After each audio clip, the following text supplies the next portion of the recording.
Alright, welcome back. In a previous video, how-to video, we have made a 4-piece standard Roman candle rack. So basically, when you get your box of artillery shells, it comes with 4 tubes. In this case, as you see here, these are HDPE tubes. So the HDPE is basically a high-density propylene, basically a better way of saying plastic. So when you get your box of shells, you've got your tubes. Instead of throwing out your tubes, you can build a 4-piece rack.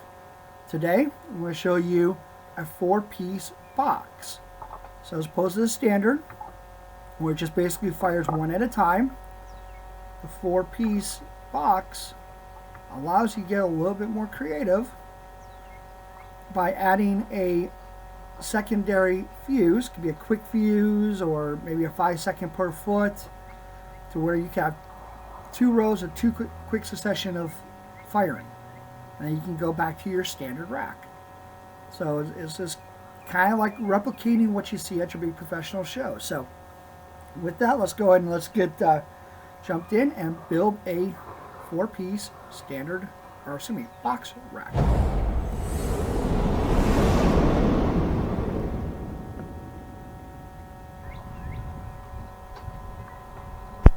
Okay, so on this, again, as you kind of see, I haven't put it together yet. I'm just going to kind of turn this out of the way so you can kind of look at the methods to put it together and to build it.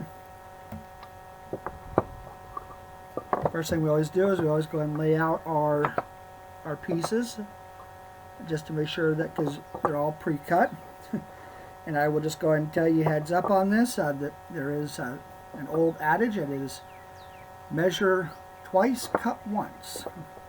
Well, I think I did that, but I've got so many different racks ready to build that pieces may have gotten mixed and matched. I may have cut pieces I shouldn't have. So this is not going to be 100% perfect, but this is for my own personal use. So demonstrate how the rack will work. Hopefully here later, if everything gets lifted from the current world situation going on, but we'll be able to actually demonstrate how the racks actually work. So yes, measure twice, cut once. So that's why I just keep going through this to measure, because for some reason it's not registering with me that. But hey, you live, you learn. Okay, so looks like I got my pieces for my base. Okay, and then much like everything else, I'm just going to check, kind of show you from a different angle. We got some wood glue. Of course, going to be using 1 1/4 inch brad nails. And of course, you see off the side as well some stain just to touch up.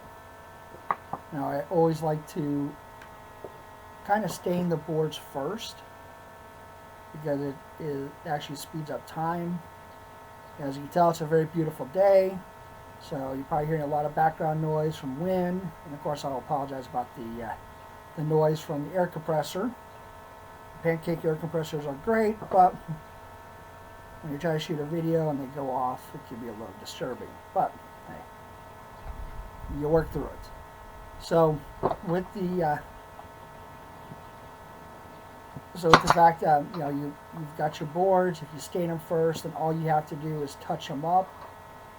And again, I did a little bit of both. I would put it together with the raw wood, then I'd stain it.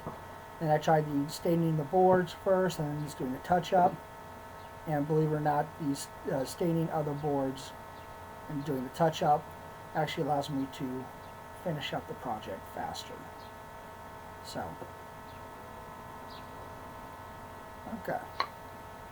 So I got the one piece put on, and here's your top, just a little bit short. And again, thing too, I'm using a MDF board as my base. So one board, I can get a lot of different racks out of it. But then on top of it, in a lot of cases, depending on if you use table saw or a circular saw, You could always end up with little chunks out of the corners. That's okay, because you can actually, when we're putting together the end pieces and the side pieces, that can kind of be masked as well. So again, the whole point of this is to give you ideas, suggestions on different racks that you could use to put within your show. You're buying the fireworks anyways. Don't throw away the tubes. So then that way you can utilize them, build the racks, build an old little show. You can actually, you know, with these racks and the dedicated fuse channel, which I'm not putting on these right now, I will at a later date, you can actually link all these different racks together through one fuse or two fuses. So it allows you to sit back, enjoy your fireworks show, your neighbors to enjoy your fireworks show. Because yeah, when they come out and they see you have a consistent show going on, they're going to want to see what's going on. And they're going to pull out their lawn chairs and they're going to watch and give some oohs and ahs. So a couple of these HDPE tubes, I would just kind of let you know which guy really led me to this was last year. I was doing fireworks at my brother's house, nothing really fancy. And kids right across the street and one house down were blowing up artillery shells. I just walked over to them and asked them, said, hey, what are you going to be doing with your tubes? Their response was, we're going to throw them away. I'm like, don't throw them away. So they gave me 4 tubes. So boom. So 4 tubes this year. If you buy another box next year, now all of a sudden you have 8 tubes. There's 2 racks. So it's a great thing about these poor man's racks. And that's why I stay in them, is because, you know, it's, they call it the poor man's rack because you're not buying additional tubes. It's not a professional looking rack, or a professional rack, I should say, like you see at your local city's fireworks show. They're utilizing existing tubes. You can screw them down if you want. I'm not. They're more designed to give a base, and these racks do stack. So you can put, you know, this is a 4-piece, which is the smallest on the box.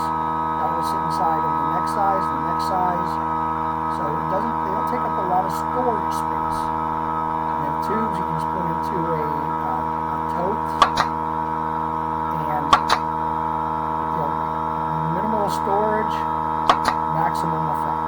I'm going to go and put on this little end piece over here. And the great thing is, so if what I was saying is, if you get little chips out of the corner of your board, don't worry. When you're putting in your end pieces, like I'm putting in right now, you can always cover up that hole or that little chip piece, and nobody's going to see it. So, really the only way they'll see is if they turn it over. So, well, when you have your fireworks show up and they want to see what you're doing and everything that's going on and what your plans are, you're not going to flip over your rack so to look at it. You're explaining to them how it's set up and why it's set up in the way it's set up. What goes to what. Yeah.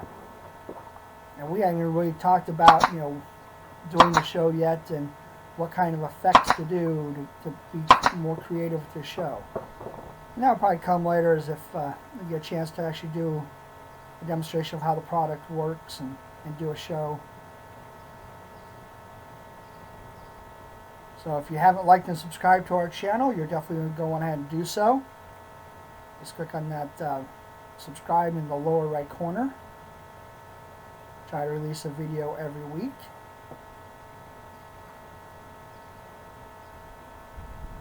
And of course, if you always have any questions or anything like that, you can always reach out to us at v3pyrodesigns@gmail.com. Of course, you can find us on Facebook, V3 Pyrotechnic Designs.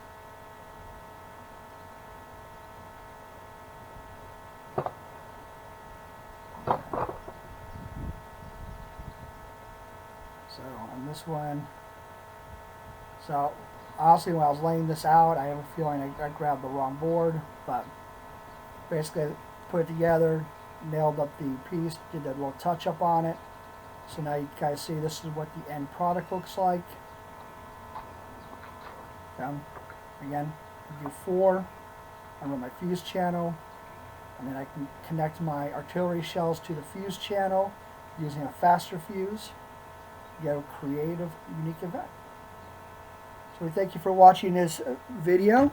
Again, if you haven't liked to subscribe to our channel, do so now. And again, we thank you for watching the 4-piece box poor man's rack. Have a good day.